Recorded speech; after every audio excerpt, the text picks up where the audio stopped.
Christians cannot lose our salvation. The only way you could lose your salvation is if Christ dies again. That's why Hebrews 7:25 says he is able to save completely because he always lives. So because he always lives, you will always keep your salvation. Your salvation is not based on anything that you're doing or not doing. It's based on Jesus staying alive.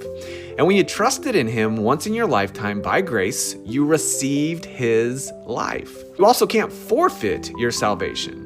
The only way you could forfeit your salvation is if you were unborn from God.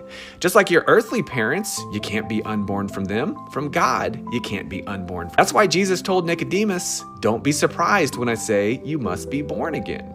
He's describing the permanency into the family of God with the same example of being born from your earthly parents. You still have free will, but you're born, and you can't forfeit being born. You also can't walk away from your salvation. You have the life of Christ and you've been born again. Where you walk, he walks with you. You are one spirit with the Lord, according to 1 Corinthians 6:17. So we have to deal with some Bible passages if this is the truth. What about Hebrews 10:26?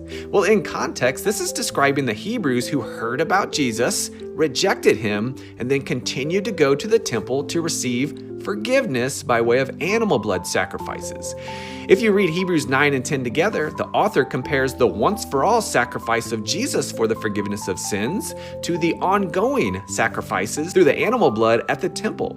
There remains no forgiveness through animal blood. You have to trust in the once-for-all sacrifice of Jesus. Well, that's not you. That's an unbeliever.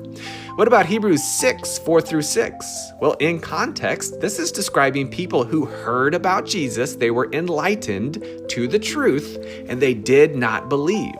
They tasted but did not swallow. Many people hear all about Jesus all the time. They taste test but do not swallow.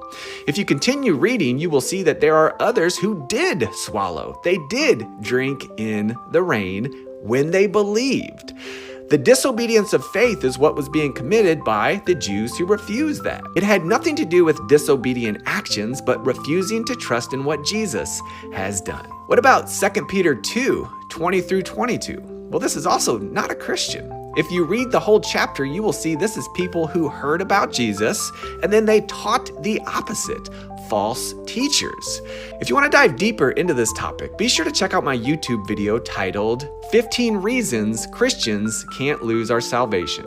It's also on my podcast, Walk Talks with Matt McMillan. It's episode 319.